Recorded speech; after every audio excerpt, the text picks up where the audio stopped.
¿Y cómo fue la experiencia del perro andaluz y de la edad de oro con Buñuel? El perro de andaluz fue muy rápido, porque él quería hacer una cosa tipo Gómez de la Serna, un periódico, que se ve todo lo que pasa en el periódico y después al final tanta información, hay alguien que con una escoba se lo barría, en fin, una cosa que me pareció terriblemente vulgar. Entonces, como que tenía 60.000 francos, dije, ven enseguida, yo te hago un guión. Y me acababan de llevar una caja de zapatos, y encima de la caja de zapatos escribí El perro andaluz, que después lo hicimos juntos, con una colaboración absolutamente fraterna. O sea, nos divertimos muchísimo con Buñuel. On n'a pas de référentiel à cause des rêves que nous avons eus. Lesquels? Un rêve lui rêvait qu'il y avait la main pleine de fourmis. Il m'a raconté le rêve. Et moi, j'ai rêvé un couteau qui coupait un œil. Alors, il a dit, on pourrait faire un film avec ça, avec des éléments comme ça, irrationnels. Et nous avons écrit le scénario en 7 jours. 7 jours. 7 jours. Ouais. Quelle était la règle d'écriture? La règle était refuser toute image qui pouvait avoir une explication rationnelle, ou des souvenirs, ou due à la culture. C'est-à-dire toute image qui nous apparaissait et nous la trouvions impressionnante, qui nous impressionnait, on l'acceptait sans discuter. Vous aviez un droit de veto l'un sur l'autre? On ne l'a pas employé, non. Le veto consiste à dire je n'aime pas ça. Et l'autre disait en effet, mais pas bien. Dali went to Paris to shoot the film with Buñuel. He made a brief appearance in his favourite scene, dressed up as a Jesuit priest. The shooting of the scene of the rotten donkeys and the pianos was a rather fine sight, I must say. I made up the putrefaction of the donkeys with great pots of sticky glue, which I poured over them. I also emptied their eye sockets and made them larger by hacking them out with scissors. In the same way, I furiously cut their mouths open to make the white rows of their teeth show to better advantage, so that it would appear that although the donkeys were already rotting, they were still vomiting up a little more of their own death, above those other rows of teeth formed by the keys of the black pianos. The whole effect was as lugubrious as 50 coffins piled up into a single room.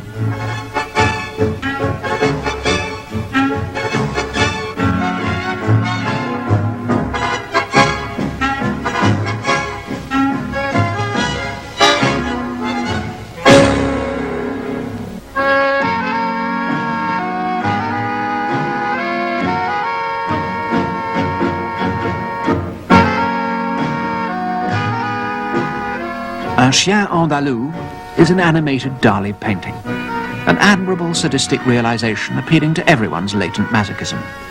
Un chien andalou, that succès de scandale, marked my first Parisian recognition. Who wrote history? Not the most reasonable people, the madmen did. Yes, that's very true. So if the painting is the mirror of a time, it must be mad to have the true image of what the time is. Yeah, that sounds a very dangerous parallel. Dangerous. Everything is dangerous. Because if art is to be mad as the politicians are mad... No, we are mad in a very different way. Yes, I suppose exactly that is the great difference, isn't it? Yeah, to one madness we oppose another madness. Yes. So the irrational in art is an absolutely essential ingredient, do you think? It is essential. Yes. Having exposed himself to a flood of new influences and ideas, Dali decided to return to Spain and immersed himself in painting. From the moment of my arrival at Cadaqués, I was assailed by images of my childhood. As memories of my Parisian voyage faded, all the fantasies of my early years again victoriously took possession of my brain. Dali had made a great impression on the Surrealists during his stay in Paris, and a group of them, including René Magritte and Paul Eluard, went to visit him in Cadaqués. Eluard brought along his wife, Gala. Eluard dice, tenemos que ir a ver a Cadaqués porque hay una especie de loco genial, extraordinario, que se llama Dalí, y un compañero suyo, Buñuel, que ha hecho un film con él. Entonces vienen, yo me enamoro de Gala. ¿qué le debe usted a Gala como artista y como genio? Sobre todo el convencimiento que tengo ahora, gracias a ella, de que no soy tan mediocre como yo lo creía. Porque ella creyó enseguida que tenía un gran talento. Yo al contrario creía que no. Gala Elwar was a Russian exile who became the chief muse of the Surrealist group. Her independent mind and critical tongue had influenced others in the group before Dali. Gala was to dominate Dali's life as no other obsession could. He even began to sign his paintings Gala Dali. Gala was the rock which saved him from madness, and she devoted the rest of her life to promoting his career as an artist. Eluard elegantly decided to return to Paris alone and went off with his friends. In September of that year, 1929, I remained alone with Gala. My passion grew daily, the more so since Gala changed her clothes 3 times a day, and at each meeting I rediscovered her anew. Without love, without Gala, I would no longer be Dali. She is my blood, my oxygen. My family could not understand why I should be obsessed with another man's wife. I received a letter from my father notifying me of my irrevocable banishment from the bosom of my family. When I received this letter, my first reaction was to cut off all my hair. But I did more than this. I had my head completely shaved. I went and buried the pile of my black hair in a hole I had dug on the beach for this purpose. Then I climbed up on a small hill from which one overlooks the whole village of Cadaqués. And there, sitting under the olive trees, I spent 2 long hours contemplating that panorama of my childhood, of my adolescence, and of my present. This historical moment, the most tragical and pathetic of my unfairly life, the moment of my family, expels Dali of the family because believe that Dali and Gala is 2 people completely crazy. But one statement is necessary. The only difference between one crazy man and Dali is very simple. Dali is not crazy at all.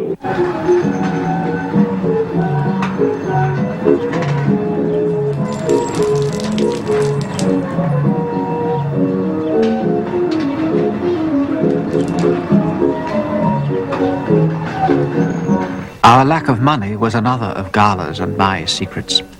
We still had almost nothing. We were living constantly among the richest people and were constantly anguished over money. But we knew that our strength was never to show it, for the pity of the neighbor kills. Strength, said Gala, lay in inspiring not pity, but shame. We could have died of hunger, and no one would ever have known it. We made it a point of honor never to let our material difficulties be known. As soon as the money began to diminish, the first precautionary measure we took was to give bigger tips wherever we went.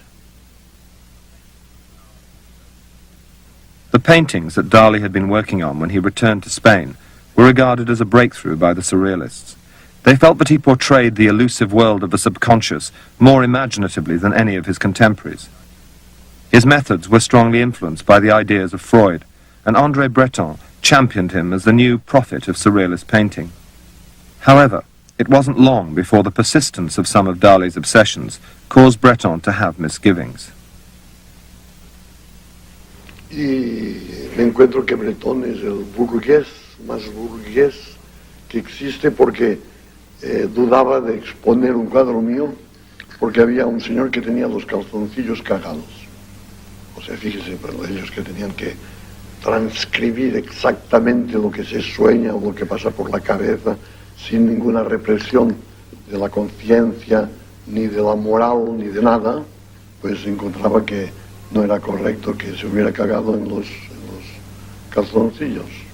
Entonces yo, como que era el más surrealista de todos, hasta el punto de dar una patada al culo a un ciego, como porque para mí lo más repugnante es esos ciegos que se sonríen y que, porque se creen ciegos, hacen así para que se les haga pasar por la calle. Entonces, yo me repugno tanto que le di una patada al culo y se fue a caer al otro lado de la... Entonces yo hacía actos realmente surrealistas. A great deal of my prestige among the surrealists came from the dinner invitations I received. As soon as the arguments at the Place Blanche became heated, and I was no longer the centre of attraction, I would get up and say, "You'll have to excuse me, I'm expected at a dinner." And I always made sure the next day that my little friends getting along on sardines and bread crusts knew that I had eaten oysters the night before at a prince's table. I saw in a small gallery in Paris a picture which I liked, which was by Dali.